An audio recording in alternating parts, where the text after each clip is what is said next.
Hello, ladies and gentlemen, and we are back for Valanth League Division 3.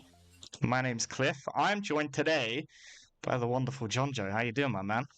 I'm very well, and I'm very excited to see this Div 3 action, actually. I haven't been keeping up much with the Celestial Div 3 roster, so I'm excited to see how they do today.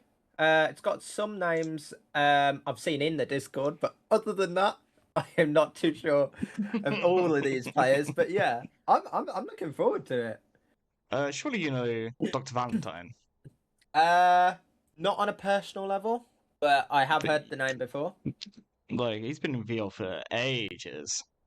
Yeah, I've seen, like I said, I've seen the name before.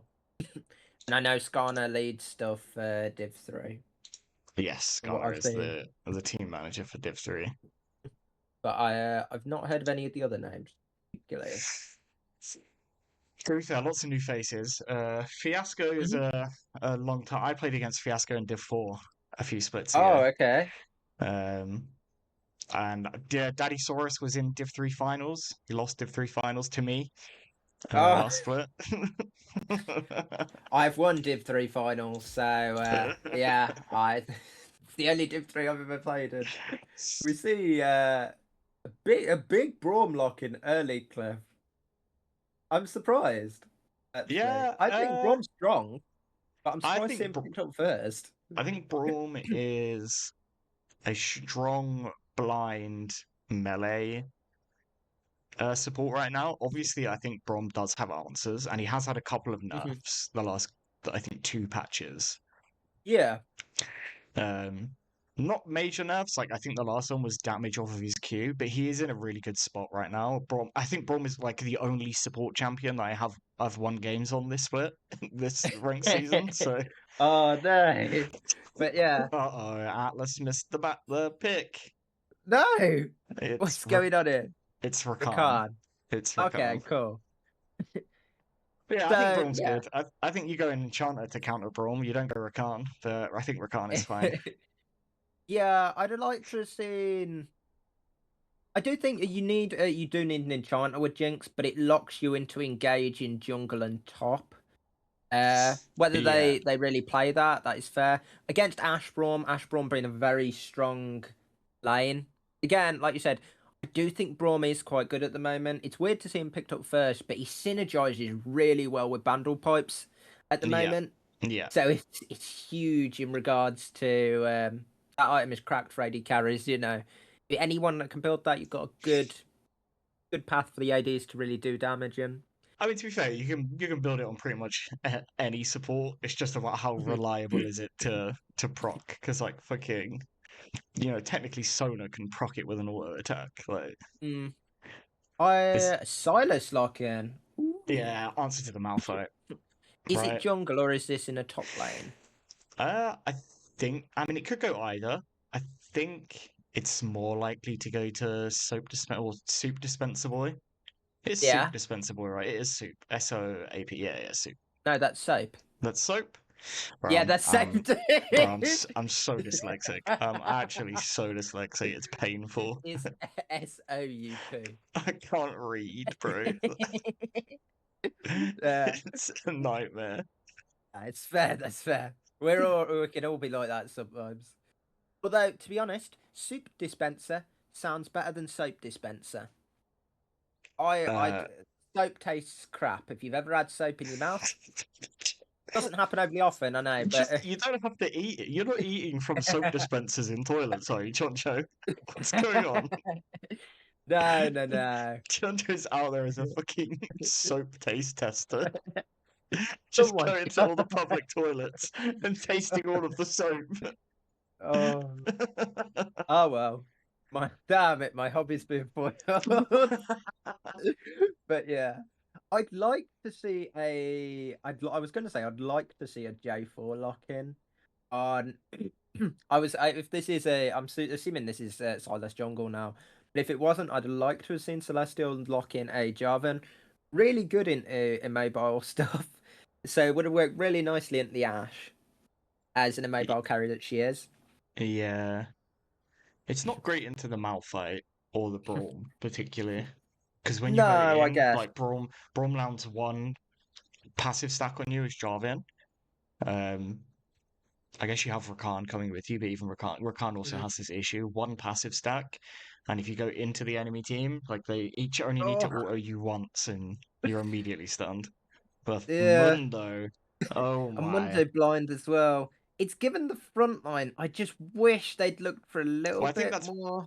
I think that's Mundo into Malphite top lane. Okay, okay, so it's Malphite top, Silas jungle. I'm assuming it's Malphite top. Bloody hell, we've got some no, we got some team comps going on here. We're looking at locking a Trundle as well. My God, Here's why I think it's Malphite top, because Malphite jungle is nerfed into the ground right now. So is it? yeah, it's just All not right. good right now. I haven't been keeping up to date with the meta, I guess.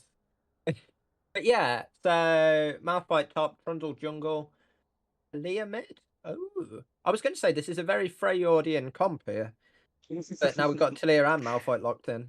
I I can don't kind of mind see what they're doing Talia. now. I like Yeah, Talia. Talia is good. We like Talia Talia. into Silas and Rakan is pretty good. And Mundo, she'll shred the Mundo, does quite well into that, as is able to build burn items and can kite back with Q. So she's relatively good into that kind of thing. I'd like to see probably realistically, I'd have liked to have seen a better form of engage. I'd have liked to have seen like a Scion or something. We're gonna get an So Olaf. we're getting an O. So that's Silas mid. It is gonna be the Silas mid and Talia. That's We're a rough getting matchup, surely. I assume that's Olaf into Trundle and we got the Mundo, or Olaf into Malfoy and we got the Trundle Mundo jungle. Trundle, yeah, Mundo jungle. It could be Olaf jungle.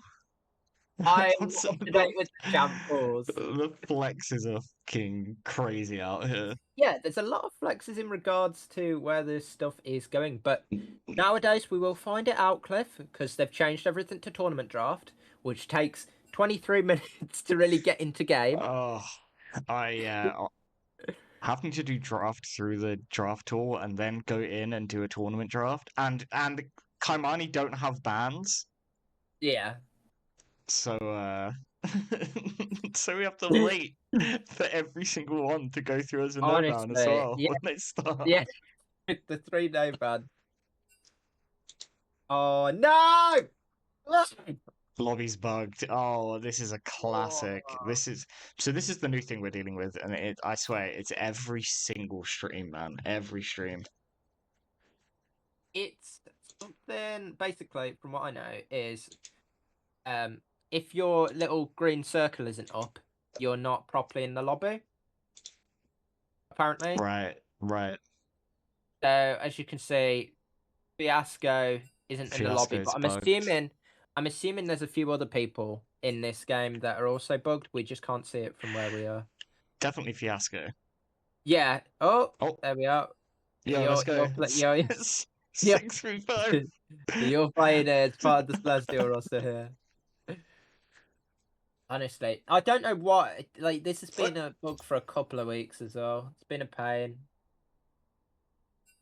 Yeah. Oh, Oh, okay, we're in. We're in. We're in. We're in. we are in. Hell yeah. Okay, now to wait for Caimani to not ban for 30 seconds because that's how this Well, game works now. cool. No, surely didn't it?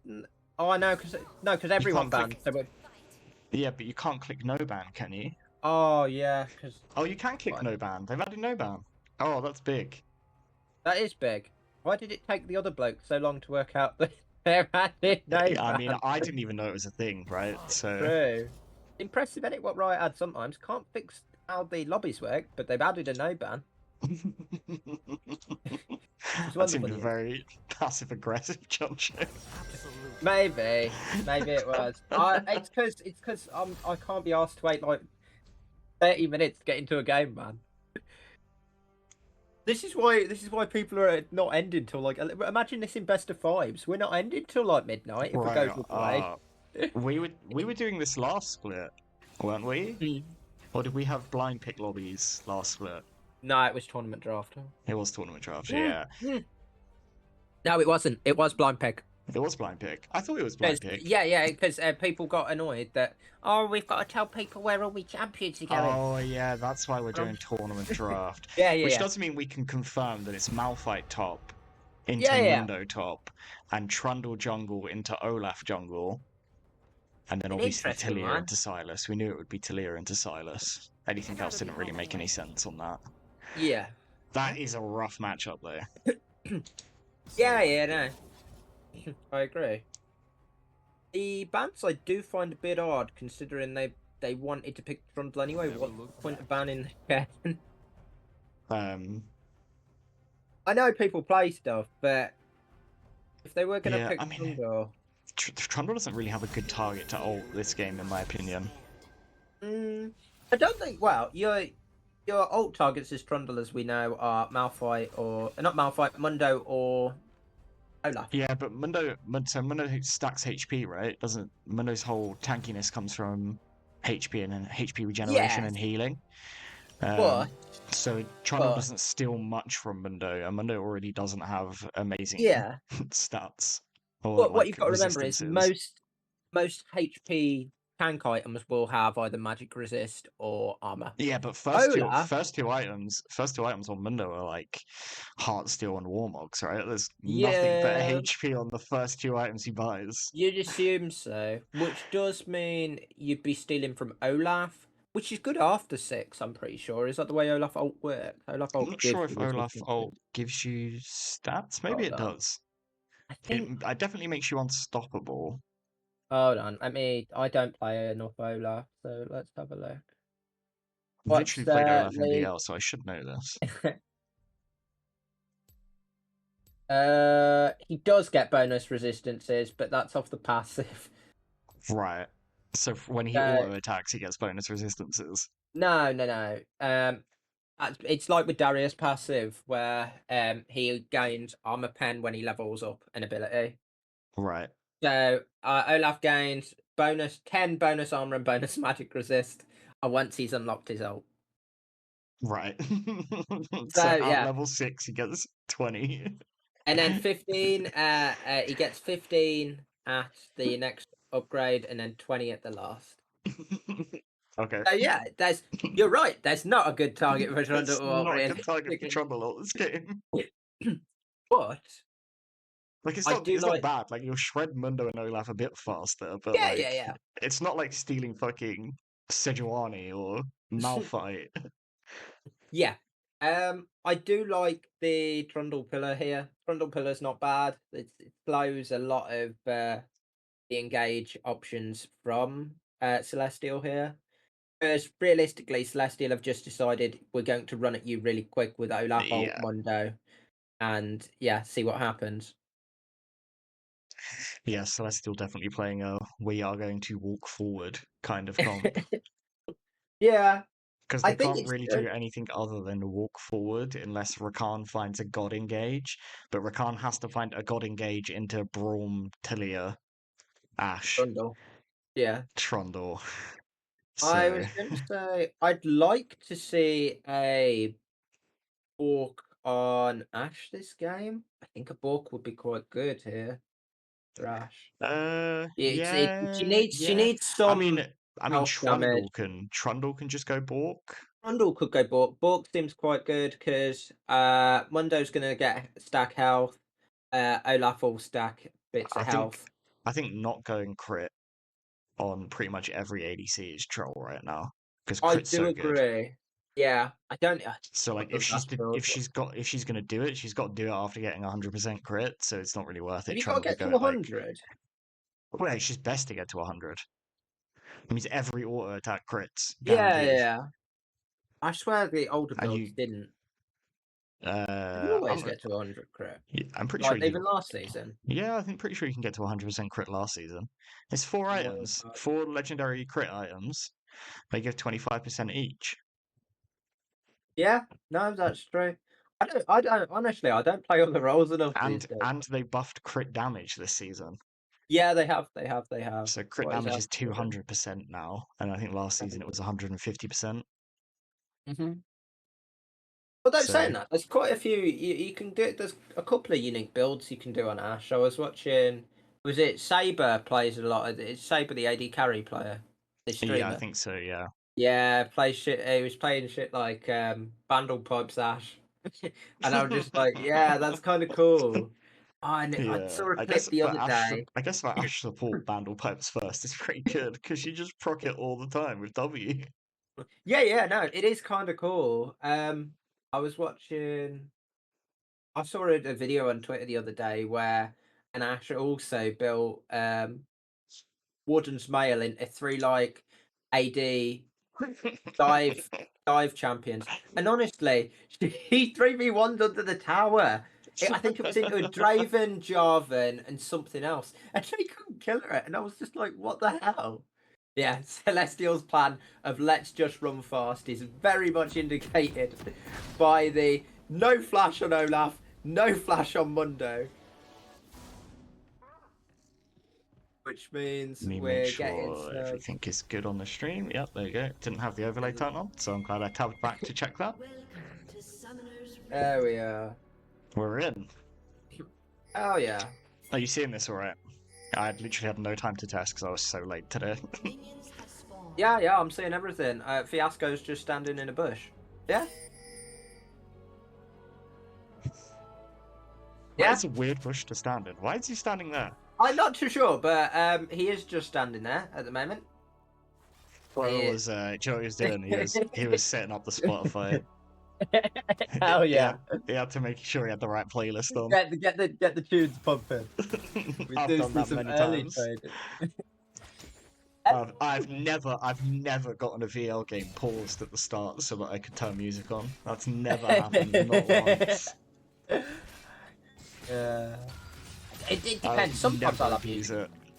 You do see some early trading going in this very aggressive lane, like you said. I was going to talk about rune choices actually, Claire. Let's have a look. Any ones that stand out? Spellbook Rakan. Yeah, a bit of the old tech coming out. That's last season. Arcane Comet Malphite. I don't like that. I'd agree with you. I'm not a big fan of it into the Mundo. I'd have thought Grasp is a better. Yeah, or PTA.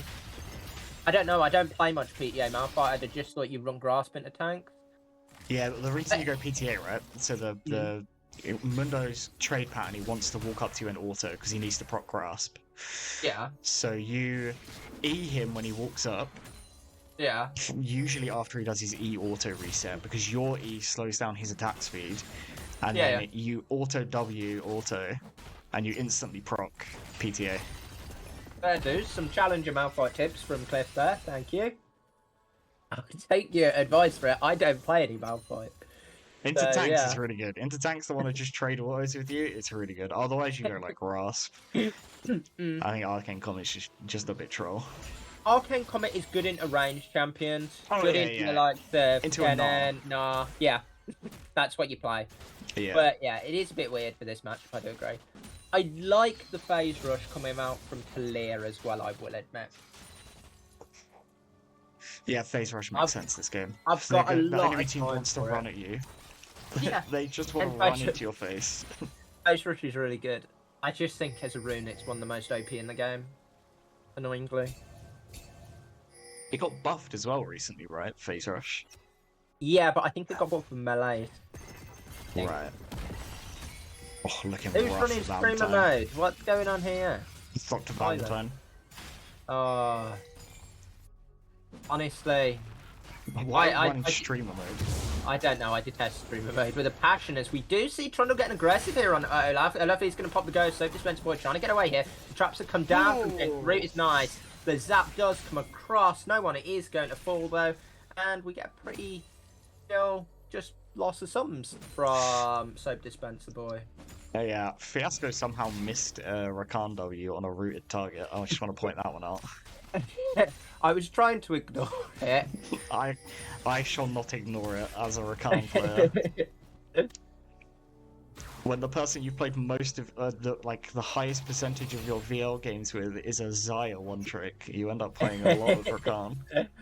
Yeah, true. I get what you mean. It's like seeing someone do poorly on your main, and you're just like, "What are you doing, man?" I can't watch like Div 3 or Div 4 supports play Karma. It's so bad, bro.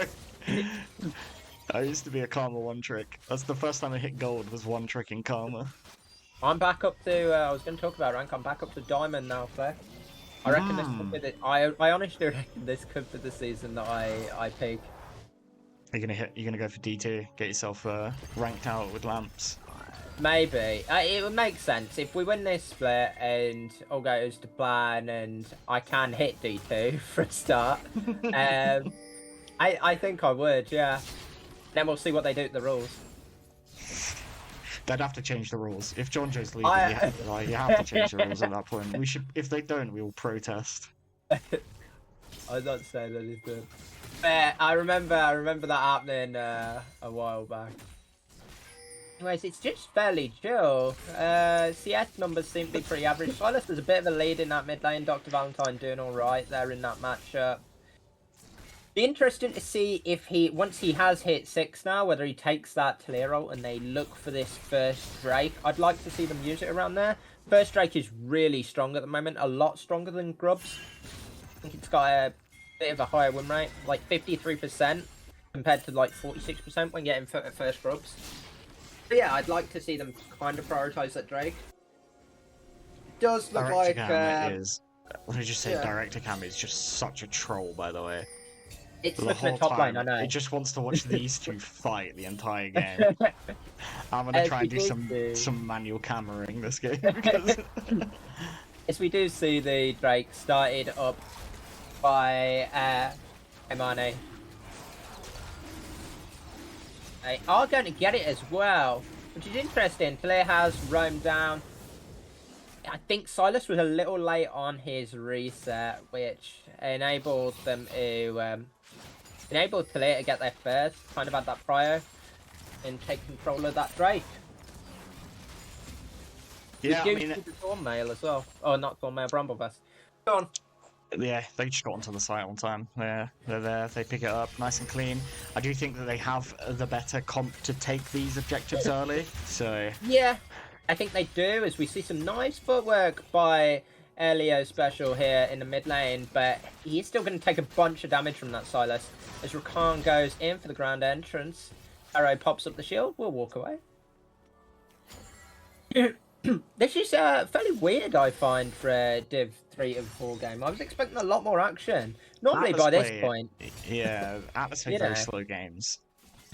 I was going to say that, normally by this point, us in Helios, we'd have had, like... I'd have died, like, twice.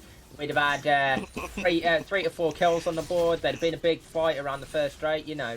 We'd have had action-packed games. I'm just thinking back to our old scrims in, like, 2020, and it'd be like bloody 10 kills by now. Yeah, this is the thing. As we do see, Daddy Saurus is going to get absorbed this gang. Going to get ganked by Mondo, going to get ganked by Trundle, does proc the ult, but there's not much else he can do from there. Doesn't have flash, so isn't able to get away from all these slows. And yeah, simple as that. Yeah, interestingly enough, he pressed Ghost, but didn't press ult, so... Oh, he didn't press ult, he just thought I thought he had go. No, he didn't press ult. Nah. It's still up. Yeah. So, interesting choice. I think he was just dead. I think he popped Ghost with like 100 HP left. I think he's just dead, so... Like I said, when it comes to the amount of... As we do see, Zendo looking for another good pillar there. Soap Dispenser Boy going in with the Olaf ult, going in with the Ragnarok, but flash forward by Big Elio there. Rakan gets the 3-man charm, is going to get his way out of there.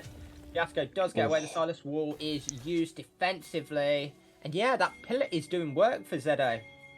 Yeah, not much of the Olaf can do against the pillar. And he's getting caught out. He's trying to walk towards the grubbies. They don't have the right priority to contest it.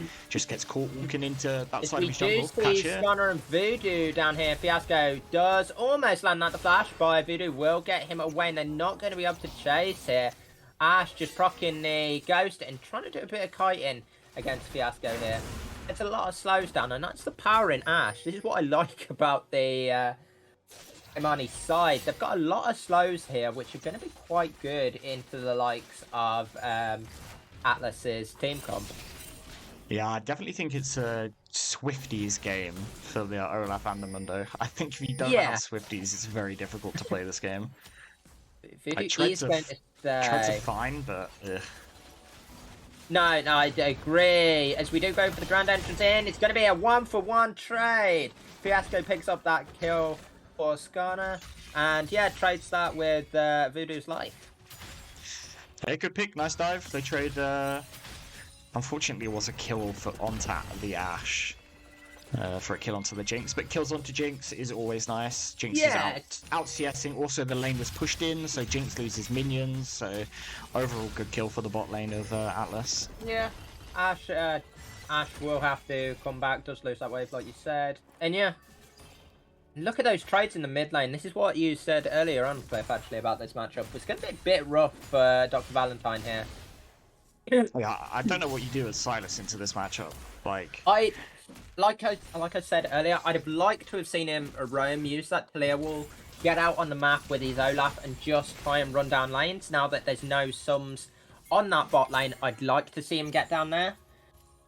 For sure, bot lane's definitely where he needs to look. He's not going to get anything done top side. I mean, I guess No. if Daddy Saurus wins a trade early, but the Mundo has the Malphite has the Bramble Vest already, so trades are already hard for the Mundo. Annoyingly, the Bramble Vest is going to be really good into 4 of the champions for Atlas. Daddy Saurus has to hit those cleavers, man. needs that healing, man. Does have maximum dosage still available, so he should be all right. You know, once he's got his warbugs, he doesn't really need to worry about hitting stuff. But yeah, the only reason I'd like to see Silas get into the top lane now is for the Malphite ult, because as we know, that's the counter, isn't it? That's what you do as Silas. You say. This is why I'm playing Silas. As we do have a TP channel down here. Here comes the Silas. So Dr. Valentine is down here, going to steal the Ash ult. And they might look for a place. We do see a TP come down from Big Elio. The Malphite is here, as Daddy Saurus is here. The ult does go wide from Silas, as we do get a bit of kiting out. They are going to fight over this second Drake here. It is just a mountain Drake. They are going to have a little scrap over it. Ults are down for Silas, though. Caimani stronger here. Oh, nice. There is the Malphite on the 2. I love the Dragon Muffin. And nice! Rakan was so good. Good ult by Rakan as well. The pillars are in there, but it's not much. Stunner is hitting through them as well. So we do see them all fall. Voodoo goes down. It's a double kill for Skarner. The Jinx was doing work in that fight from the backside. So yeah, that is just how it works. They don't kill the Jinx. You're just going to get killed in those sorts of fights. Yeah, it's actually disgusting that they win that fight, to be perfectly honest, because they didn't have Silas ult. Silas was like half health. Malphite finds a good engage, but the Rakan ult, the turnaround from Fiasco, just saved the fight, honestly. It was such a good Rakan ult. Bought them enough time for Jinx just to free fire with rockets, get a nice ult off, and once the first reset comes down there, Jinx runs rampage. And look at these Jinx items already. Kraken finished, and IE well on the way as well. So I think Jinx is scaling, boys. Yeah, she is a little bit. Skarner looking quite good on this Jinx pick now. As we do see, this is the sort of top lane trade I like. Just 2 beefcakes just hitting each other. As we do see that go down a little bit. Yeah, it's the only issue is once you've used a lot of your upfront burst with the Malphite ult, Olaf can kind of just stop that ult happening with Ragnarok so he doesn't get knocked up by the Malphite ult and just run into you and run you down. You don't have much to really kite him out or stop him. You've got to be kiting back on this Ashe and Talia. That's about all you can really do in these fights. Yeah, especially when they've pulled the trigger and the Malphite's gone in. Yeah, it's really difficult to kind of find. Yeah, finish off these fights. I think you need to see if you can get a pick. Realistically, or play so much slower. Nice Ashe ult. Here we go. The Ashe ult does land. Braum gets a knockup, but Fiasco going in again. Lands the charm. Jinx is going to hit back here as they are going to look on the top side as well to Daddy Saurus. We've got fights on 2 lanes. Skarner takes down Ashe. They are going to get And the kill down there. Fiasco gets the knock up again. As we do see, Daddysaurus fell on that top side. Does have the Warmugs. But now we see Silas in here. Going to use the unstoppable onslaught going forwards. Nice pick up by Dr. Valentine. As it will just be a 2-for-1 overall. Maybe I've counted my blessings too soon. There's a nice flash by Skarner. And yeah, and the Braum flashes as well. But yeah, that's that. They pick him up on the dive. Soap Dispenser Boy takes him down. Yeah, it's good. They're finding kills everywhere. 4-0-4 Jinx. The Silas has 2 kills. Olaf's picked up a couple of kills. Yeah, it's you know, they're in a good spot. Oh, flash forward from Ash. Cancel Jinx. Ash is gonna look to pick up this. I don't think Skarner's got enough here. He's gonna be Oh, Fiasco with the save. What a fucking save. Holy shit. What a save by Fiasco, yeah. Just in the nick of time. Bloody hell. Like me. That was close. That's the sort of supporting we want. Might have missed the knock-up earlier, Cliff, but he's just done that and redeemed himself. Yeah. He must have heard me. He heard me from the future. Yeah. A great save and after a great engage on the fight as well. The guy's popping off now. Fiasco putting in the clinic. They're posturing around this Herald, looking for the big. As they do, another big Ricano coming in. Charmant, the 3 of them. As we just see them fall. Darrow gets the ult down. But it's still not going to be enough. All of them are going to fall. Zido's trying to flash over. Silas picks him up. Dr. Valentine now 4-0-1 on the board. The amount of picks they're getting here is bloody lovely. Let's get Atlas taking a 2-4-0. Good positioning. Knew that. I mean, Caimani really, they're messing up with the way they're contesting that objective. You need to contest through the mid wave, get mid pressure, and then walk down the dragon. That bush is always scary to walk into when you don't have vision. And they just opt to face check it. And face checking is never fun when you're face checking an Olaf, a Silas, and a Rakan. Yeah. Maximum dosage is pop. They are going to look for a dive on this Malphite. Daddysaurus tanking that up, but they gone too far. They're going to look to trade their kill, and it's 1-for-1. Soap Dispenser Boy went in a bit too hard. Malphite's trying to put in some work here. Zico is looking bits as well. The Malphite's doing bits. It was a good ult, I think, to buy some time for himself. Yeah. But yeah, I think just a bit of a misplay on the dive. You can see the amount of damage coming through now from that Silas in this early matchup. It is Skarner getting tagged by the Braum and the Ash. Vanderpump diff is huge there. As Dr. Valentine going into the wall with the rocket belt, isn't able to connect on Elio. Special. Can't get there. That fight's going off everywhere this game. Yeah. There is the pick that they were looking for though, Cliff. Caimani. Yeah, they get the shutdown onto the... How much was there a shutdown? How much was the shutdown? 584. 548. Sorry, 548. See, I can't read. Yeah. Apparently it's numbers too. It does. You've got them all. They are going to look to actually pick this Drake up, which is nice. Good call by them. Yeah, Caimani get the pick onto Skarner. The objective's free after that. I don't quite understand why Celestial Atlas guys were standing around watching them take the dragon. Olaf had his entire jungle up, and spent the whole time Caimani were taking dragon, standing there watching Caimani take dragon. But that's fine. That's fair. If you're not going to contest, you might as well make sure they have actually taken it. You don't want them to think they've taken it, and then it to be left there, and you can just take it. But that's what Rakan is for. Waiting for. and if they're not on it, it's not like he can start it anyway. True. Just see again a little bit of trading going on this top side. Daddysaurus for all. He hasn't got. He was losing a little bit of the early trades. He's hitting hard now. He's just cleavering people, getting those cleavers down. Got his Warmogs and he's pretty happy. I think he's got enough for his regen now as well. He's up 30 CS as well, so... Yeah. He should, yeah, he'll have enough for the Warmog's passive. You need There's, Warmogs in a giant spell, yeah, that's which always is my why issue most with. Mundos go 3 giant spells and then finish Warmogs. Because then you get the Warmog passive straight away, as Daddy Saurus could be in a little bit of pain here. Trundle's coming over, only has the Ghost and a maximum dosage to run away, but they are going to use the Unstoppable Force onto him. And down he goes. As we do see the Rift Arrow crashed into the mid tower. They might be looking for more here. Dr. Valentine going to look for it, gets a knock up onto Talia. They will just get the plates from that.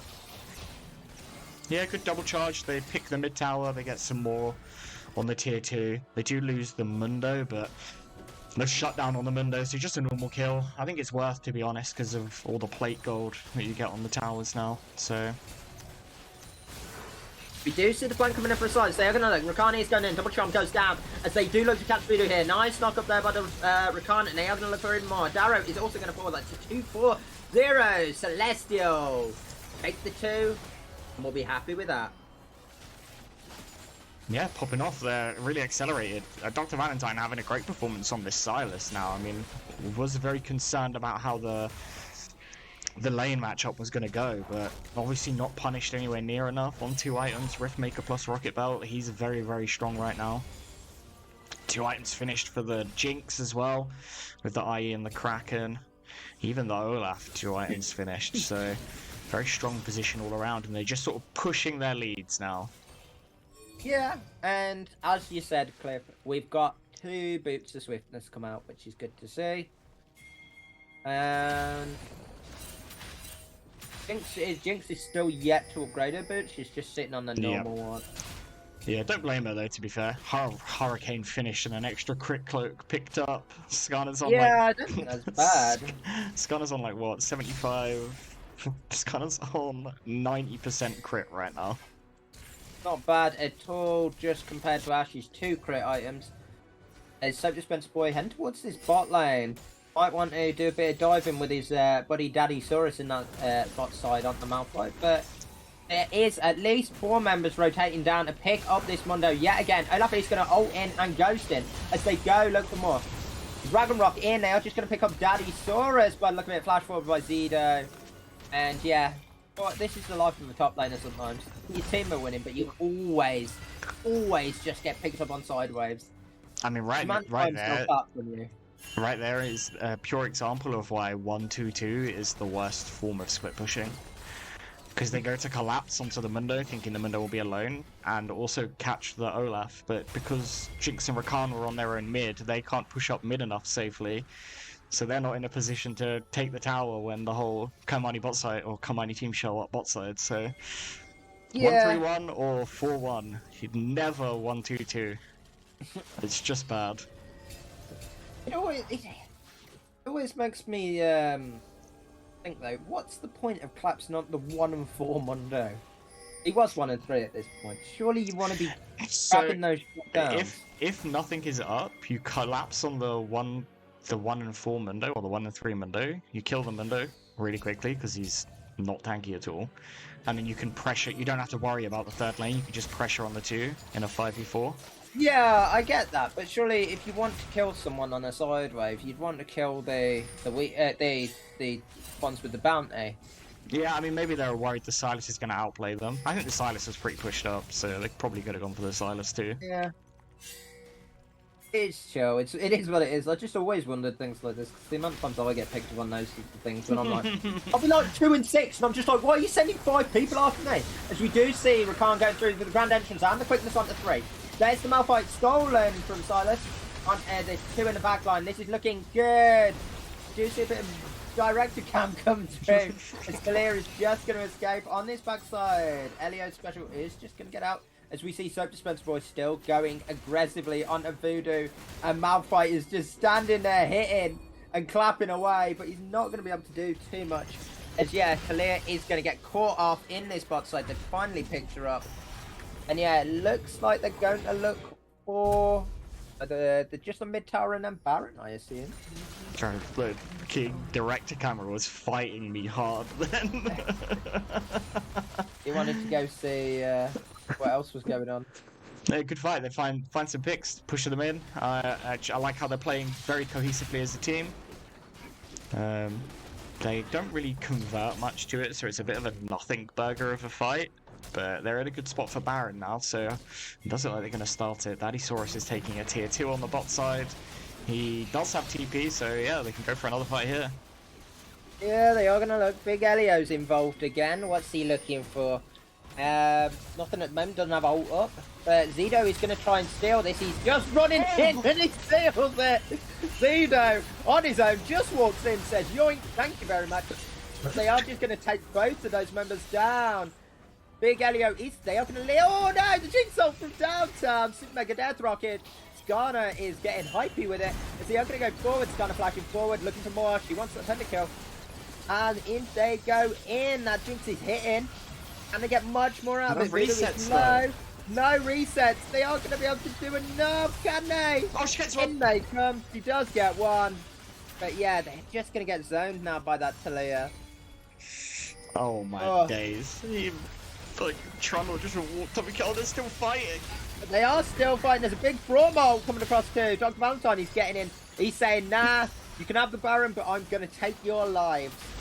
He goes in. But yeah, they're back up, and it's really hard now to push against those Baron's waves. I think the only one who's going to have Baron is Braum, though, luckily. Yeah, they've only got one Baron, so it's not the end of the world. Daddysaurus might be in trouble, but I think he's probably fine. It's a Mundo. Should be okay. Oh, Dr. Valentine's in trouble there. Valentine who's in trouble. Can he get over this wall? It's a good pillar. Try and stop anything happening as Olaf goes into Dragon Rock. Does fall. Big Elio picking that one up himself with his massive hands as he goes forward. Daddysaurus is back in this fight. Loves a bit of a fight, does he? Uses maximum dosage, but it is too late as we do see a Jinx ult come across. And again, they're just getting a bit slowly caught on those resets when they shouldn't be there. Unfortunately, I like how Dr. Valentine gets caught and his juggler and top laner have to die for him. Yeah, no, they paid for his thing, unfortunately. Yeah, it's bullshit, but we don't lose the you don't lose the 700 gold shutdown on Dr. Valentine, so it's worth it in that regard. As Big Elio stepped a bit too far up, grand entrance onto Malphite. His Jinx is going to zap him to death. There goes Big Elio. He's going to fall. Pretty sadly for him. We do see Voodoo has decided, you know what, I'm going to take this bot lane tower, and we're also going to try and take top lane tower. But those towers are tanky. Even at this stage of the game, they don't lose their resistances. once the plate is gone, they are still really tanky. Ash is going to get away just in time. Yeah, it's a bit of a strange lull state. I think oh, that's a nice trap. Oh no. It is a nice trap. Zido gets caught up as Fiasco going forwards with the quickness does charm Voodoo. But if that's the only one he's charmed, that's unfortunate. He is trying to grand entrance out of there. He does get back to his team. They just have the one pick. They just need to push in these waves. We need mid-wave pushed up, guys, realistically. It's the big unstoppable force onto two. Braum gets the ult down on the backline. Oh, Olaf is Dragon Rocking onto Voodoo and Elio special. So they've got no damage, lads. It's just Malphite. They can't take down the Jinx. Skarner stays alive. The front line dies to the back line. And yeah, that will be game. Yeah, just kind of forced the fight, rolled over and died there, Caimani. But yeah, 13k gold lead for the side of Celestial Atlas. Very good, strong performance. There was a little bit rough in the early game, but Skarner's Jinx absolutely pops off after the couple of early kills that it picks up. Dr. Valentine did well to survive his lane, so overall a good performance from the side of Celestial Atlas, and in what is quite a surprising manner based on the draft, just in our opinions. So yeah, it was a relatively slow start the game, but after you told me that that's what they kind of do, I guess I expected that from then on. But yeah, look at that gold difference on AD. Yeah, it's kind of disgusting. The amount of gold you get on IDCs these days is nuts. Yeah, well, you get bonus gold for finishing your quest, and then after you've finished it, you get more bonus gold. So it's mad. It's kind of crazy. But yeah, strong performance from Atlas. I think they did quite well. pushing for first place in their group right now. So we're going to cut to a quick break for about 5 or 10 minutes, and we will be right back with game two of Celestial Atlas versus Caimani.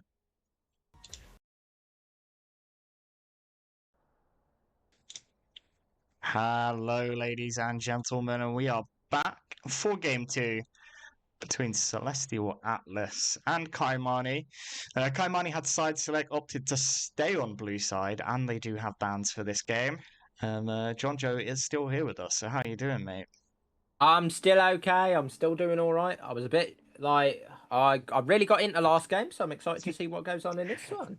It did become a banger. It started out rough. It did. It started a bit slow for my liking normally. I like a lot of action in my games. Oh yeah, But I'm very yeah. aware. I've cast your games twice this split so far, and the first Always a time lot of I almost lost my voice in 2 games. So fun.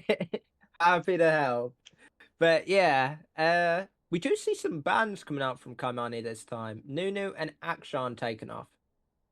Not too sure what the reasoning is behind these, but it's good to see yeah, them being banned because I'm not. those I don't really like those champions much anyway. Pretty sure Nunu isn't as good anymore. So maybe Soap Dispenser Boy had Nunu games early on in the season. Might have done. Akshan, not sure. I'm maybe Dr. Valentine has been playing it, but I've played against Dr. Valentine a lot, and I don't think I've ever seen him play it. Udyr, though, that is a double ban because Danny Soros and Soap Dispenser Boy both play that pick. So All right. Yeah, I've so yeah. I've played an in-house game with them, and they argued over who got to play Udyr. So As we do see the same bands come out from Celestial Atlas here, as we have a Corki lock in. It's a flexible pick these days, but I'd assume it would be hopping down towards that bot lane yeah, I'm again. trying to think. What was that first game? Ash and Jinx, right? I guess Ash and Corki Jinx, is fine. Yanara's still up though, so yeah. I think Yunara or Caitlyn are the obvious answers here. yeah, Caitlyn. Yeah, I was about to say Caitlyn would be. Caitlyn's good, like into Corki. Mm. I think probably good into Yanara as well. So maybe that's why you don't go Yeah, yeah. Yanara. But then why wouldn't you just go Caitlyn? Because I feel like Mm. Caitlyn's in a better spot than Corki is. So maybe just Uh, more comfort for Darrow. yeah. I'd say though it's flexible, Corky. You can play Yeah, him. I you can play him mid. I wouldn't play him mid into a Hui. No, and it looks like Dr. Valentine has decided. Well, actually, the Celestial have decided. Yeah, let's just lock in both our AD and our mid straight up. Is now that is something actually exciting. Nocturne. Nocturne Yeah, Shen. come on. Let's actually. That's sick. I'm down with Yeah, Nocturne Shen. Shen delivery system. Yeah, I'd have also liked them to have picked Kaiser instead of the Corki. But you're even Yeah, more. I think you're even more in danger against a Caitlyn. But the comp work. It would work better that way. yeah. I think pre 6 plus a fight, you're gonna get Ooh, absolutely bullied by Caitlyn if you're Kaiser. Diana. Diana is a jungler I haven't seen too much of. She's in Well, more solo pick than team play these days. that's also because your jungler is called Sunlight, and that is a Eh, moonlight based champion. He would True, never true, sully his true. hands with a moonlight based champion. Honestly, you should hear Endeavor in scrims. He wants to play anything and everything. He played like 15 straight games of AP Gragas Yeah, jungle. yeah, no, yeah, he loves Gragas. But yeah, I was a bit surprised. But yeah, it was like they banned it the other week, and I was like, yeah, that'll be my 3-8 performance in the first week. That's why they're banning that. But yeah, Diana, Oriana bans. Oriana's good ban. Although, what else would you go? I reckon you're probably gonna go Ari mid. I'd Yeah, I assume. mean, Nokori is a disgusting combo, and it doesn't really matter what you're playing it into. Yeah, Oriana can pretty much farm into every champion. Like she can go even pretty much into most mid lane picks. Um, and then I'd that expect. combo at level 6 on Nocturne's level 6 is disgusting. Yeah, I'd like to see an Ari. You've got a lot of dive there if you go Ari. Um, We're realistically, going to see what we're here gonna. is probably support. I'd like to see support here. I Yeah, guess you but could what to top. Actually, you do? see the Shen. You can go top here. Yeah, I think Shen's Yeah. Ornn does quite well into Shen. Although Shen outtrades him in the earlier levels if he dodges the brittle. Yeah, I think I like this Shen side of this matchup, to be perfectly Yeah, honest. I'd prefer to be on Shen's side. As bloody hell, we are unloading the arsenal for for Caimani here as they're gonna look for another global. Yeah, we have Honestly, to keep this Nocturne alive. if we get a TF mid, I'd be down we're for that. bloody honestly, I'd be so down. It'd be sick. I think it'll probably be Ari. Ari seems like a pretty decent mid. You've got the I mean, it'd survivability. be Galio mid, Oh, surely. oh, it is Galio mid. There we are. I've just seen Lamps play Galio support too much. We do see a Lamps pick come out with the Bard. Bud's good here. Bud's a He's okay. hard support to counter. Bud's pretty much good into if you're a good bard, or at least Yeah, a good yeah, bard for your level. Bud's good in pretty much any draft. yeah. I think you can play Bard in most drafts. Is what I'd say. And That's. Corky's an ADC that you can leave alone as well. So Mm. What would I like to see? Enchanter Senna goes hard, but you probably need a tankier support these days. Yeah, Rel's pretty cool. I'm not a You big need fan of something. Rel here, but You're not. What would you have preferred? I don't know. You've got frontline with the Ornn. You've got follow up. Uh, I mean, I think Rel's fine. I think Alistair's good. I was just gonna say Alistair could be good here. Actually, you've got you. Basically, you want a support that's good against dive, so you can keep Caitlyn and Wei Yeah, alive. yeah. I Alistair mean, in makes theory, you could do Maokai. Maokai would be good here as well because Maokai also has the root combo with Caitlyn. You W yeah, someone, Caitlyn places a trap underneath them. yeah. No, you definitely could do either here. I'm glad that they didn't draft another squishy champion. Yeah, yeah. I don't think you need an enchanter if you're Mm, Atlas in this draft. So no, I think that's if Fiasco's feeling the route, I'd be down for it. I yeah, think that's it's fairly fine, standard. honestly. Although on the other side of things, we're going to get a lot of roaming coming through from Caimani, I reckon. There's going to be a lot of stuff going on at 6. We're going to have Bard not in his lane for most of the game. So it's going to be an exciting one. It is going to be an exciting one. I think. I think this bot lane is going to be experiencing a lot of visits. I think Caitlyn is going to have a lot of people in her lane. um, Oh, lobby honestly, bugged. Lobby's there's, bugged. there's a couple of them. Can you see, Cliff? Yeah, Zedo and Big Elio And Dr. Valentine. and Dr. Valentine, yeah. If they all leave, they should all be good. And Skarner. No, Skarner's all right now because they did leave the lobby and rejoin. I think that's how it works. But So, this is a pain. This lobby book. yeah, honestly, I think in this split, I've spent more time waiting for people to sort lobbies out than I ever have before. And there's also a bug where it drags spectators out and puts them onto teams just randomly. Yeah, role play. Oh Sub dear. me in. I know you've just Game done game draft. subs you on, subs you in. I was gonna say I reckon we'll see more action in the mid lane. Yeah, I mean There's it's Hui versus Galio, so can't that's where you've got imagine. the CC though. Yeah, I can't imagine there'll be much going on unless there's a knockout into Galio combo. Um, Mm. because like I Hui just should be fine in that lane, and Galio should never die to a Hui. So yeah, I don't know. As the lobby is just super balked, and nobody can seem to figure out how to fix it. Oh, and somebody got dragged out of spectator again and placed on a team. So now it's 6 versus 5.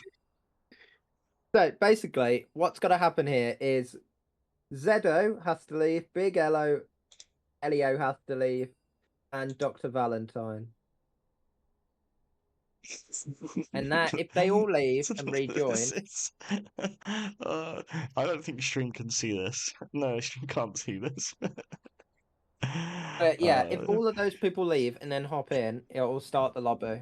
how have we gone so many weeks of doing this and people haven't just figured out how to do it? Like it's still like it's the first time they've come across it every single time it happens. This can't be the first time that all 10 of these players have experienced this bug. Because I swear it happens on every lobby I'm involved in. Yeah, no, it's an issue at the moment. I think they are working on it. Oh, like we got some green people. But Zedo and Big Elo never left. Yeah, yeah. They've decided now we're staying here. We ain't moving. You gotta move us. Oh my god. There we are. See, he's gone green now, Dr. Valentine. But Zedo and Big Elo have still not left the Yeah, lobby. yeah, no, these guys are prating about. What you doing? This is. Oh, they figured it out. Okay. They finally figured it out. Let's see if they'll actually leave. Oh. Yeah, basically, it's not the reason the lobbies can't start is because for some reason there's an issue with joining lobbies at the moment. Not everyone's joined the lobby. Yeah, it's a tournament Hopefully, code thing, right? yeah, hopefully that they should. There They you should be able are. to start now.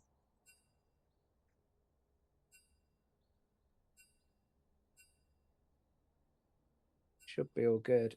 You don't need to ask me. I'm obviously ready. I've been No, no, ready. no, Cliff, we're like Sitting the here big trying to part of this. fill time. I'm sat here trying to fill time by taking the piss out of you. And then you have to go through tournament draft, Yeah, and then then we I got have to wait for a 3 minute spectator delay. Don't ask me if I'm ready. I've got all the fucking time in the world. Wait, do you reckon I'll ban Nunu here? I wonder what they'll ban. Or Oh is it gonna be my I god. reckon we're getting an Akshan ban here. There's a lot of Akshan players on this team. Chandra, you're psychic. What is this? I know, tell me about it. And last ban Udyr, because we know like they absolutely love Udyr. Yeah. Oh, you took your Adderall this morning, didn't you? I always take every morning. What are you saying? Oh dear. There we are. Come on. Come on. Yeah, why is it taking so long? Is we doing Diana top here? No, surely we're No, not doing no, Diana no. top here. It's out of order. They weren't in lobby orders. Don't Oh, okay. worry. Not But the part lobby's supposed jungle. to, but the lobby's supposed to sort them in order when they get to this part. By the way. Is it? Yeah. How long have you been playing this game, Claire? No, it's new this season. Yeah, I know. But how This is long have you been playing this game? How long have I been playing since like Yeah. season 2? And what do we know about Riot and the They're a client? small indie company.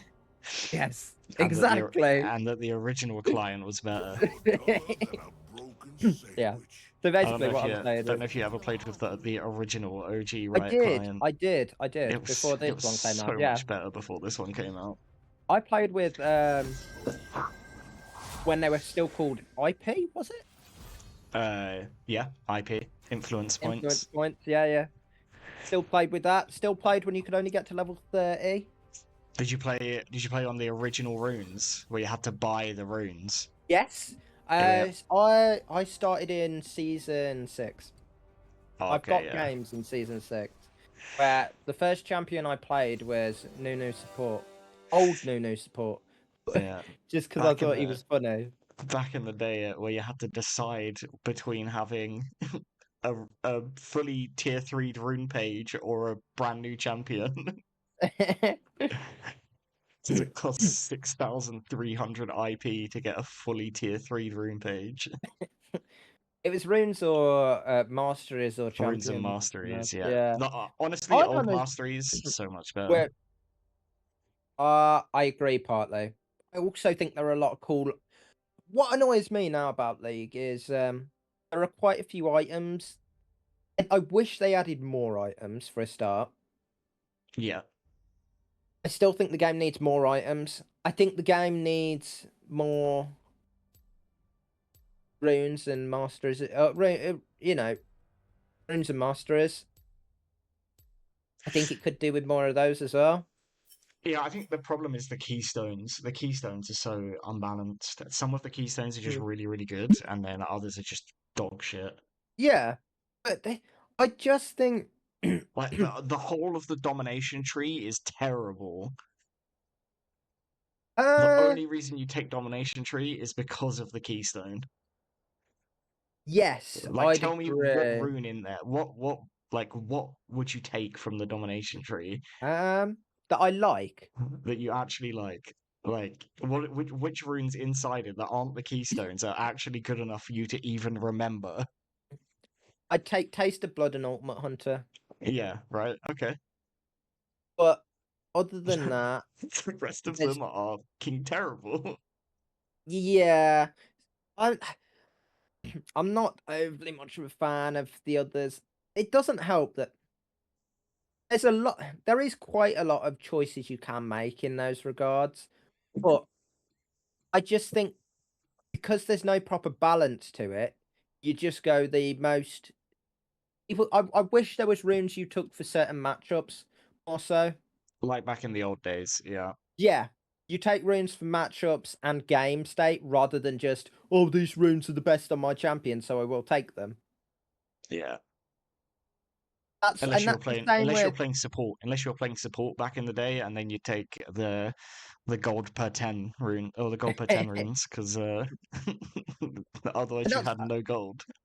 and that's actually my take on items as well. I wish there was more variety of items, so you get more variety in builds. Like, oh, this person's built this item because it synergizes well with other things on the team and against the enemy team and stuff like that.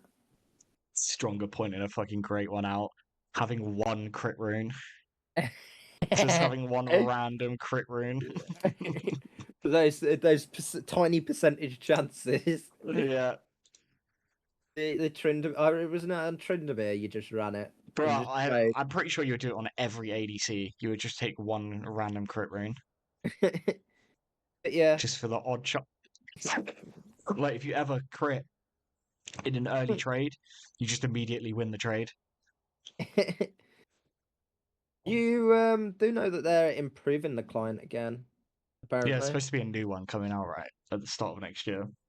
Yeah, I think they're gonna look to change the game quite a bit. So yeah, be I interesting. I actually quite liked how the game was last season, and then they've removed a lot of it again. I didn't like all the objectives. Hmm. I still think there was one too many objectives. Like we could have done without grubbies, maybe. Yeah, yeah, the grubs are I can't be asked with. Um, this season, just everything feels very fast. Yeah, although it feels fast, but I don't think the early game matters as such in certain things because towers take longer to fall, and Yeah, but yeah, once you start getting the gold, yeah, it the really game starts to speed doesn't. cascade. Yeah, but League has comeback mechanics. It does have some comeback mechanics, and I think some of Mm. the, particularly the jungle ones, are disgusting. Yeah, I agree with that.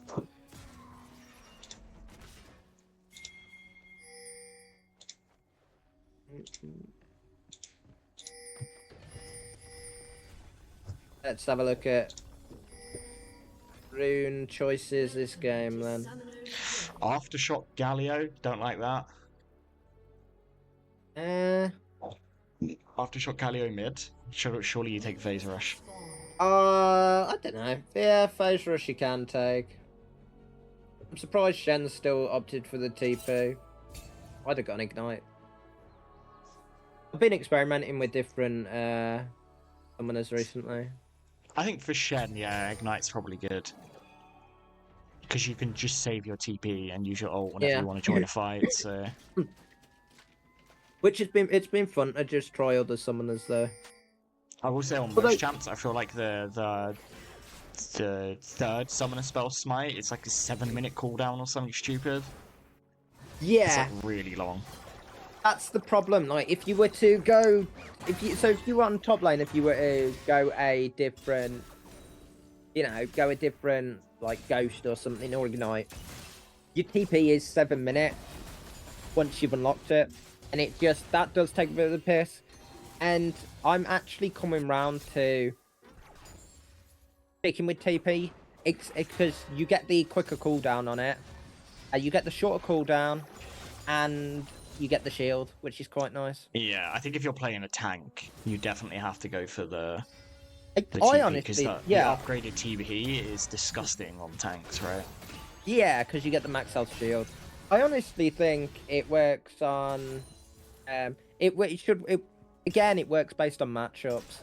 Depends what you're playing, how big of an edge you want in lane.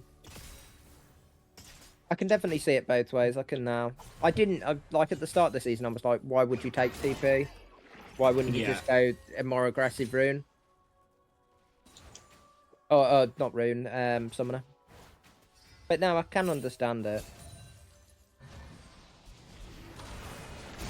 You just see a bit of early sort of just poking and trading. It's going to be another slow early game, isn't it? Particularly, we're going to have to wait for that first Drake to spawn up. Yeah, I think to be expected. I think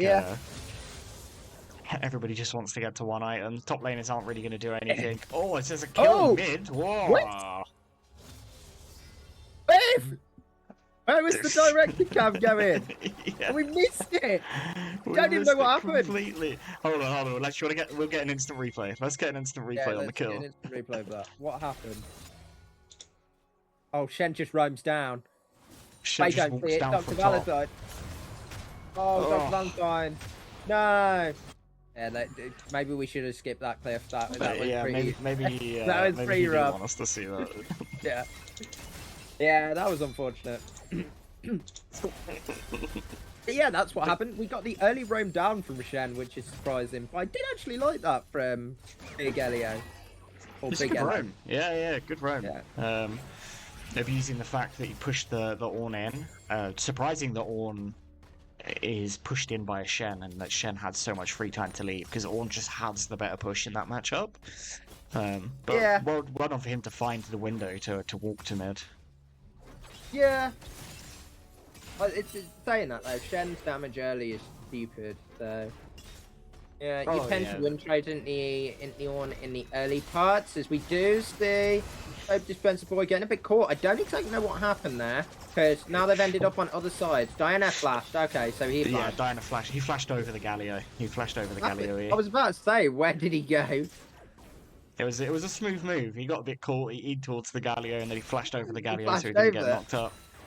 It's pretty smooth. We weren't for flashing over that. Yeah, but neither of us were flashing over that cliff. Our reaction speed. No, we're tank enjoyers. It's our job to eat that. Yeah, we'd have ate it. I'll be like, thank you for the CC. Do you have any more, Daddy? As we do see some nice trading going on this bot side. Fiasco getting out there, Skarner just eating the bomb. Yeah, no, this is the intricacies of this Shen versus Ornn matchup. The fact that you can stop his little brittle damage by using your own Spirit's Refuge, the W.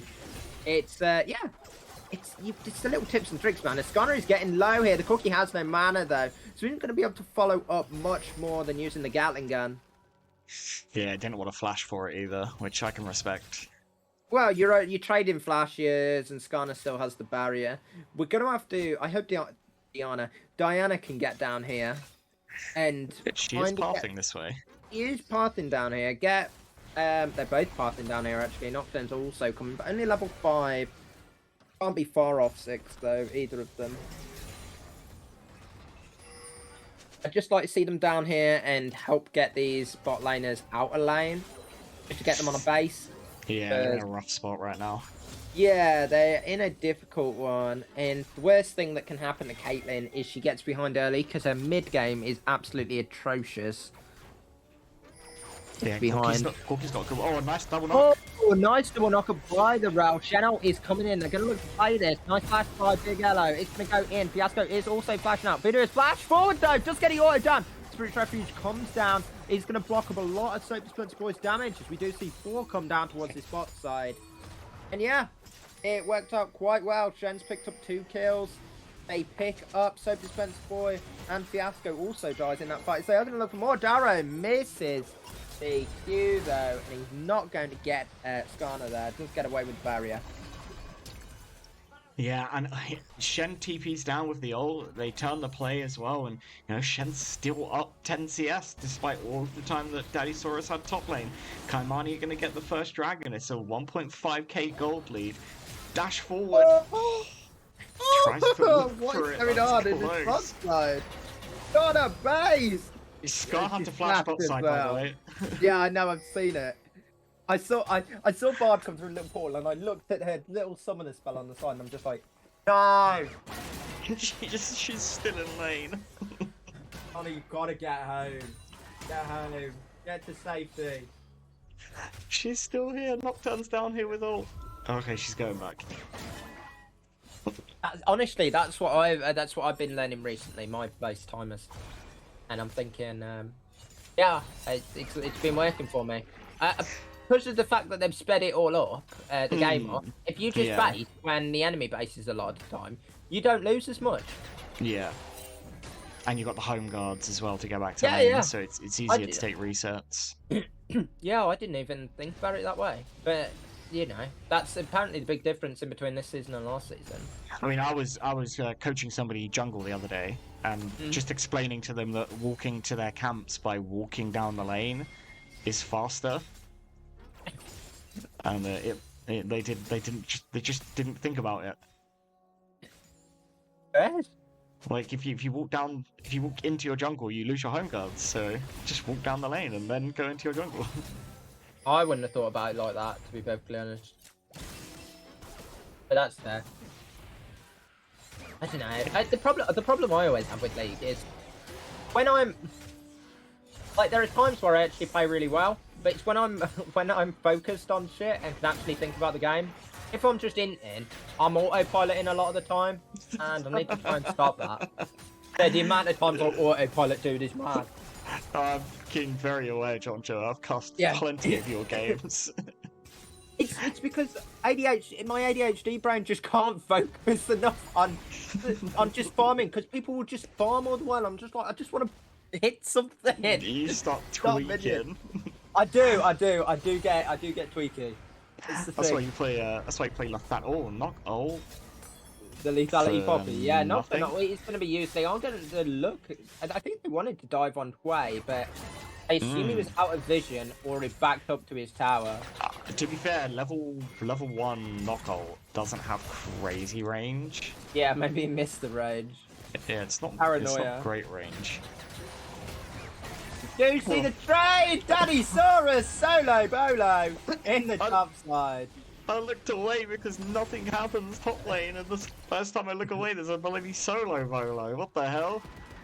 Zido is gonna try chasing him down. Daddy Saurus has the flash. Does use his own. Nicely done. Nah, my lethality poppy is goated, by the way, so don't slander it. No, I like the lethality poppy. The lethality poppy is fun. No, the gold lead, by the way, is being closed right down. It was yeah, like 1.5k after the first 3 kills. You've also got to remember that Quay is currently out farming the Galio. But yeah, Big Elo does fall the solo kill from Daddy Saurus in that top lane. There's a big farm gap in jungle as well. 10 CS in jungle is sort of 3 camps. Yeah. 3, isn't it 2.5? 2.5. Probably 2.5. If you look at the clears as well, Nocturne's just behind. Yeah, Diana. there's each jungle camp is 4 CS.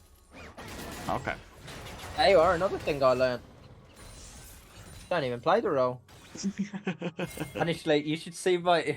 This is going to sound really sad, but you you see my YouTube recommended and YouTube history, it's all like after shit has been going bad, it's just stuff like because I get frustrated with myself when playing sometimes. It's just Yeah. like how to improve with top lane. I've been playing this game for 6 or 7 years now, dude, and How I'm many still. how many fucking Alois videos do you have in your feed? I don't tend to watch because he takes ages to describe stuff and Knock oh, on mid. Paranoia is used mid. There we are. Galileo is coming down, but wait, he's just going to run away. And that is 2 big globals used mid. Not a lot. That's really unfortunate. Yeah, Nocturne ults the Hui, puts the E down on the Hui, and then shepherds Hui back towards his own tower. Yeah. Yeah, it's really unfortunate, that one. That combo. It's like, come on, Hui, this way to safety. Go on, shoo. Out of the danger. I'm not talking to you, cat. But yeah, no, it's generally stuff like skill chat. Oh, double stun. You see Row going in. Not going to get much out. The bard portal is going to get them out, and they are going to look at Drake. I just need refreshes every so often, man. My memory just doesn't hold what I'm needing to do. Yeah, it happens. The old age getting to me, man. Why are Caimani standing behind this pit, by the way? They're watching them take it, like we said last time. That's what you do. They like just watching. They That's like. Oh, maybe find a pick on Galio. No, I guess not. Yeah, I don't know why they do that. They're like cucking themselves. Yeah, I was about to say they act as cucks, and I don't understand. They're just sat there in the corner watching Atlas do the objective, not getting involved at all. Not even attempting to steal it, just sat there watching, like absolute cucks. It's a bit weird. To be honest, it happened last game with Celestia. Yeah, Celestial did it last game as well. Just sat standing around watching the dragon die. It's such a cuck move. We do see the Railstone come through. Oh, it's a big trade back on Toscana there. It is. No one's got any mana. What's going on? Caitlyn's slow up mana. Oh, Corky's looking in. Big Rello is used. Flash by Barter's already just ults themselves. No! Barter's already himself. Darrow wants himself. Does land the stun though. It's worked somehow. Voodoo survives. Darrow is going to pick up a double kill from it. My go on the Bard. Lance. Take that. That is how you do it. What do you mean? In your last game, Lance was like 4-0. Oh, it's going from bad to worse. He called it clip 4-0 as Darrow picks up. It picks up an assist for himself. Doesn't pick up the kill, unfortunately. Yeah, this is a bit rough for Celestial now. Yeah, I mean, the gold is still even, but the entire tempo of the game has shifted over to Caimani's side. Corky's going to get plate spot. Oh, Skarner flashes forward. Yeah, Voodoo is overstayed Razor. for the tower play. Oh, Storm Razor coming up big there. That is one thing you can never overstay for Cliff either. No, one plate's not worth it. No, I don't think any of the plates are now because you stay for one and basically it takes so long to kill it. If it's crystallized, like one auto. Yeah, one auto. If It's it's very got worth the it. if it's got the shit on it, yeah. Even if it's only got a little bit of the shit, like you see this mid tower here. Even if it's only got a little bit like that, it's still worth hitting it once. Yeah, no, it's popping your crust. That's all you need to do. You gotta pop your crusts. Yeah, pop your crust. Everybody make sure that you be eating your crust. It's good for you, and it's how you get curly hair. That's what my nan used to tell me. As it would? It makes you a big, strong boy. I obviously didn't eat my crust. I'm losing my hair, it's terrible. Oh no! it's Are bad. you like in your 20s? Like mid-20s? I'm 25, yeah, but my dad's old, so I've screwed up now here. As you do see, an old Darrow's decided, you know what? Let yourself again. How's he done it? Oh, the snipe. He dies. Darrow does fall. honestly, that is some of the strongest tech I've seen in ages. That is Why the does most. it work twice? Yo, he's the most aura farming bard of all time. Yeah. Oh, Skarner's You dead. did not going on Scott. Taking a power shot as you do. Just go forward. He's going to get up the whale as they are going to just get away here. Just about the ball. Where did that come from? Oh, that's the play W snipe, I think. It's like W or QW, I think it is. That was nasty. Yeah, Oh. and I'm pretty sure if it hits, a second bolt goes off. I've never seen that. That was nasty. Why is such a cringe champ though? Yeah, Hui is a cringe champ. Anyone that plays Hui is an absolute cringer. Who wants to learn? I can't even learn fucking 4 spells. Who wants to learn 16? Like, what? Yeah. I agree.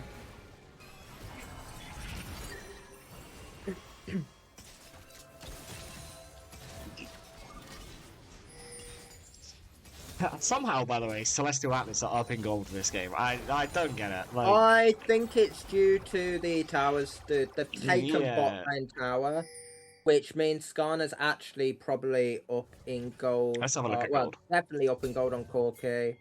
Yeah. Yeah, most of that leads on Skarner. Yeah, and why? Shen has a tasty lead, but Shen leads don't really matter at all. It's not overly much in the Ornn, unfortunately, because Ornn is probably the best scaling champion in the game right now. But he's able to get through stuff so quickly.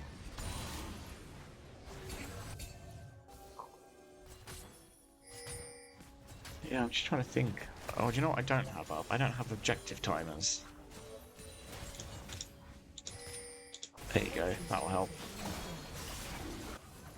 I was wondering when Dragon was about to come up, and I looked up to where the timer where Dragon's supposed to be. Oh, big pick! Bud does hit an ult this time! Oh, Bud does get the ult. Not Paranoia is coming through. Magnet Storm is used to disengage him. Dragon ult is also used on the backside of this. Are they going to get much here? Big Elo does take down Caitlyn, as they are going to look for even more. Double TP's a bit troll. Double TPs are coming in. They're going to look for more. They didn't turn on it. Way.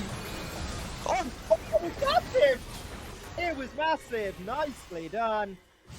Daddysaurus and Dr. Valentine, the double Ds combining for some double D madness as they D down on Caimani. Hey, Caimani. yeah, Caimani absolutely just, they get the great pick onto Skarner, and the fight is going so well, and one of those TPs is Ornn, but one of them is also Hui. Like, why are you not just turning on the Hui as he comes out of the TP? I think Like, why are we scared of difficult Ornn? They But, get all the such a damages- nice combo off together. Yeah, but that's because Hui gets time to play the fight. Like, Hui's coming out of that TP with no flash. If you just make sure you turn onto the TP that's Hui, then, it's very difficult to not lose that fight from that situation. Because once Hui's dead, Caitlyn's also dead. Who kills you?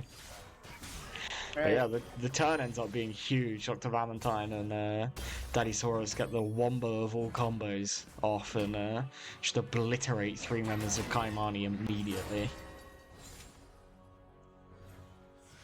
It's the power of Way, man. I swear that champion does so much damage. And like I said, Ornn has now reached his level 14, so he can start upgrading people's items if Daddysaurus wants to, care about his team. As we see Darrow coming up here, Daddysaurus without a tower is going to look for something.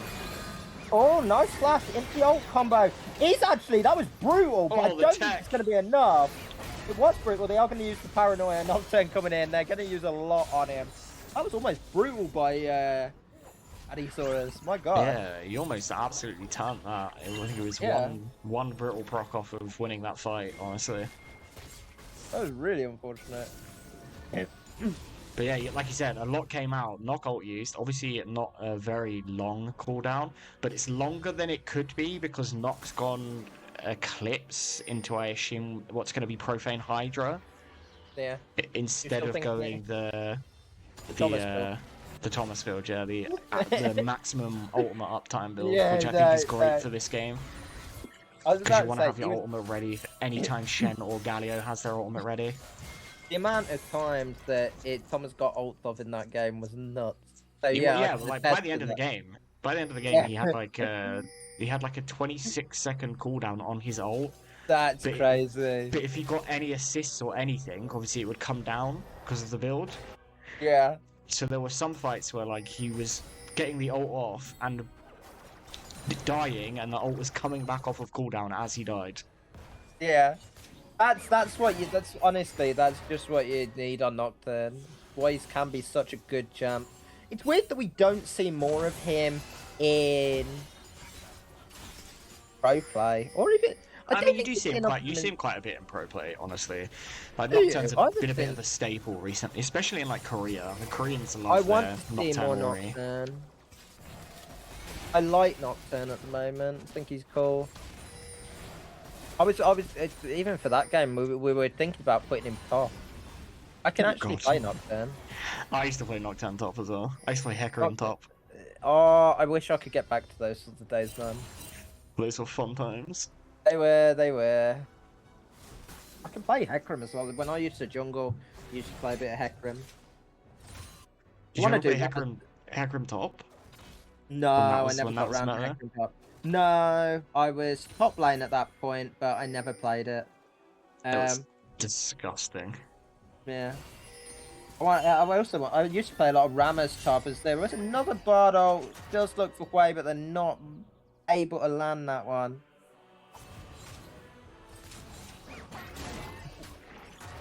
Yeah, the Bardolts have been, in my opinion, pretty hit or And they're miss, up and down. Yeah. but somehow Darrow is making them work, so we can't blame him too much. No, he's done well with them. There's a lot of crust available on this bot tower here. Yeah. Very crusty tower. It is a crusty tower. Dinosaurus pulling out these moves though on the Ornn.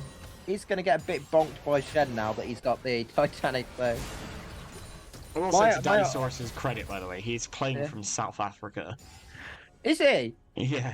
Dinosaurus is playing. He's on like 180 ping or something. Oh god, to land some of this stuff with 180 ping is nuts. I was gonna say stronger. Yeah, no, I remember my on-hit Nico top. I preferred the AP variant of it though. Big contest here. Hey, Smackers Bozers, off yeah, the Diana. Sophie Spencer picks him up. Found Nocturne, don't need a big Diana and Magnet Storm though comes down. Get him out, he's coming out. He does have Whale on him. Now looking for even more. There's so much damage coming out from this way, and they are just getting taken down. Caitlyn sitting in the back, sniping as well. As they are going to look for even more. That's a double kill for Dr. Shen's Valentine. behind. Shen is behind, but he's going to have to stay there. He's not able to get over the wall. TP down here, but can't do much more. Well, the turn was massive there in a 3v4 as well. Yeah, it was nicely big. Was it 3v4? I guess it was a 4v4. What's a 4v4? I just said Oh, Skarner, no. Skarner has been caught up. They are going to use the teleport to try and save her down here. Waves coming across. Instead, they can let Sophie Spencer Boy die to Darrow. But nah, he'll be alright, Dusk and Dawn does too much damage, man. Yeah, Bandle Pipes, Bard, not exactly the strongest Bard build in the world. No. Like, obviously you proc it with an auto attack, but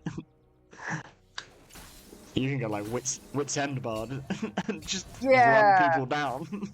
I think there's more exciting builds on Bard. Again, Lamps is your man for that.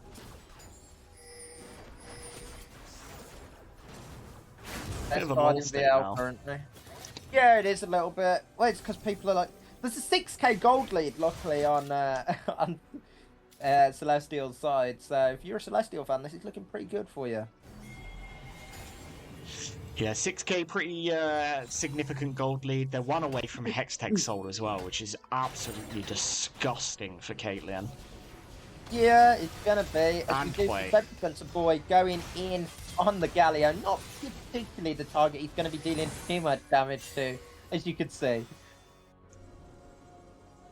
Yeah, no, this is where the Ornn items come in as well. Look at Caitlyn now with the IE. Yeah, with the upgraded IE. Disgusting. And he's got another one to give out as well. Yes, as we do see Ornn and Shen just beefing it out down here. Ornn actually doing work now on this bot side. Shen not landing everything he can. Arrow is going to escape on here. They are going to look to collapse on Daddysaurus here. Paranoia comes through. Daddysaurus, you cannot be fighting on the side lanes, unfortunately. This is what I used to. It happens to me all the while. And yeah, you're going to get picked off, sadly. Atlas are going to go into the Baron. They are on vision though. Shen'll is available. Shen's going to take a base. There is no Nocturnal. Isn't the jungler though? Nocturne is taking his way up to this. 6k, guys, you're going to have to finish this soon, as we might see a bard. Oh, come in, here it goes, on the slope dispenser. Here we are, Nocturne is in the area, as they do look to engage. They do pick up the Baron, slope dispenser picks it up. Gets the kill down onto the Corki, but they are going to pick up the Quay as well, so it's a 1-for-1 here. 2-for-1. Damage from Caitlyn! Yeah, Caitlyn doing so much here. Donna is just hitting them for sixes here as they go. Flash forward by Big Elio, or Big LO, but he's not able to do much more as he does fall as well. And it is just Darrow who runs away with his life. Oh, the Caitlyn's ult! Oh. There's no collector in that Caitlyn build, so yeah, he's not going to get picked up. Yasuko wants this one though. Ain't going to let him go, but he will get out. Darrow survives. Only even died once though, give him his due. Least bets in the game. Well done, my lad. Yeah, honestly, I thought like the fight was going really, really well for Caimani at the start of that, but Skarner just goes untouched for most of the fight and just gets the free hit, and the upgraded IE plus the Storm Razors was enough to really just absolutely fry that fight. She did so much damage. And Lord Dom's is finished now as well, so it's 75% crit on the Caitlyn. So I think Caitlyn over the hump that is the middle game now. Yeah, she definitely is, and she's got that Ornn upgrade as well, so it's looking pretty strong here, Skarner. Once again, had a pretty good performance. And yeah, we're going back into the state where we're just waiting for this Drake to spawn now. Is that 17 seconds on the Drake? Yeah, 15, Here we go.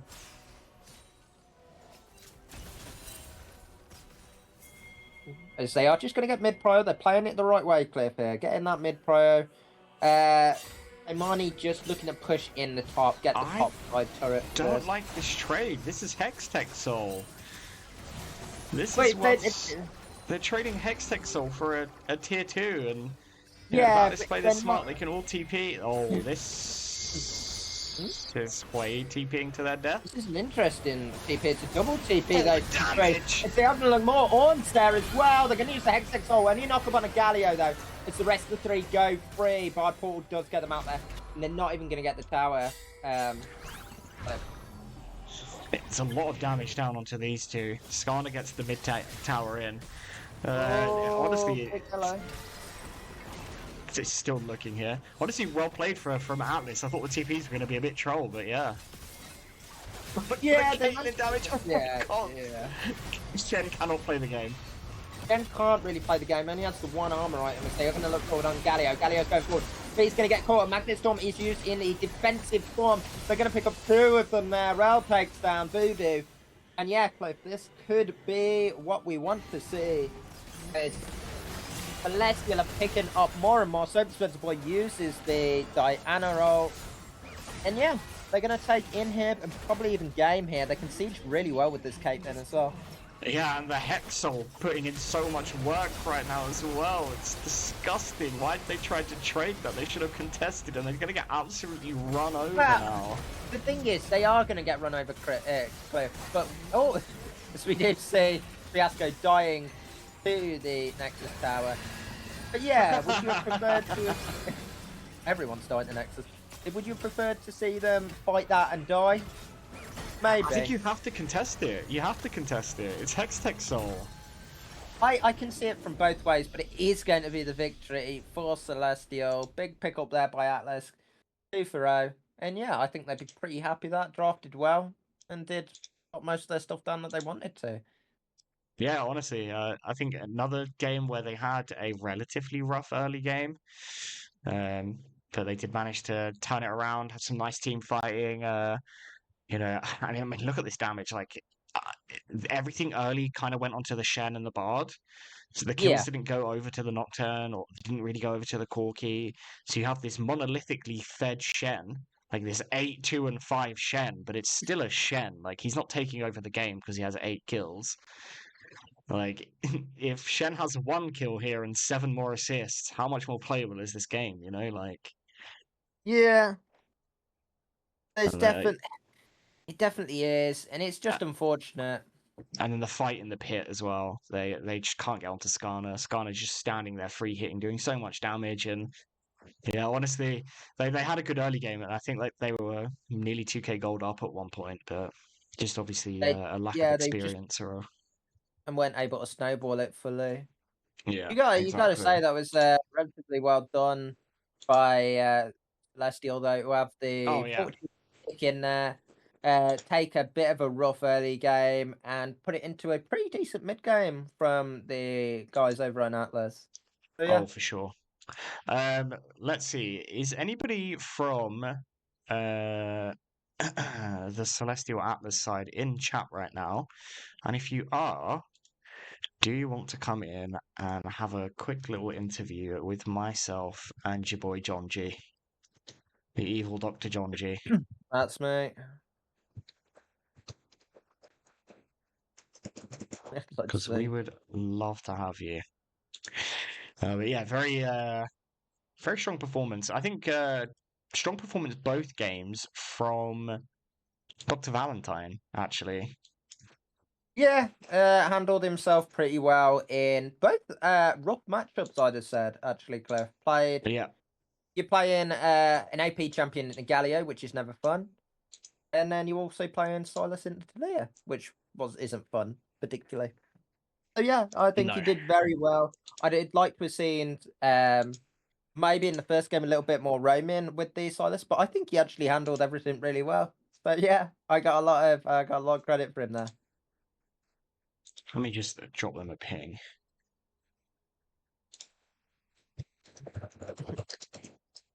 And I will say once again, Skarner came out with a good performance as well on both Caitlyn and Jinx. Just playing those team fights cleanly enough.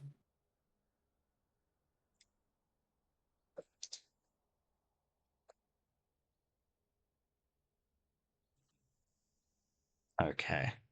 Nice, nice. They're getting added in.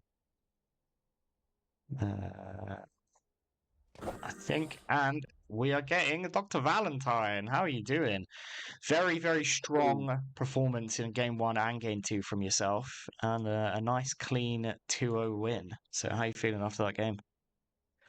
Honestly, those games were like pretty much of confidence boost for us. We didn't expect it to be this much of a steamroll, but like, sorry, I didn't mean any disrespect there, but yeah, this was like one of our stronger series that we have played.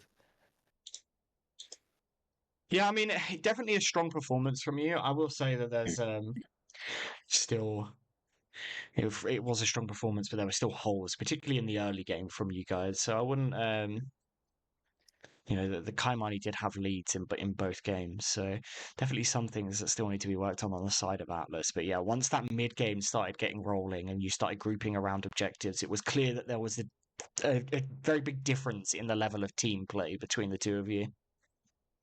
Yeah, I mean, like, as you said, like our early game was a bit scuffed.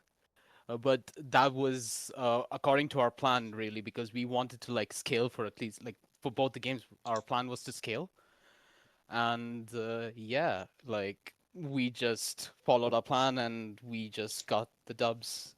Also, one thing I need to mention, that little fight in bot lane in the first game again, like with Ashe and Jinx, bro. Fiasco saved the game there, bro.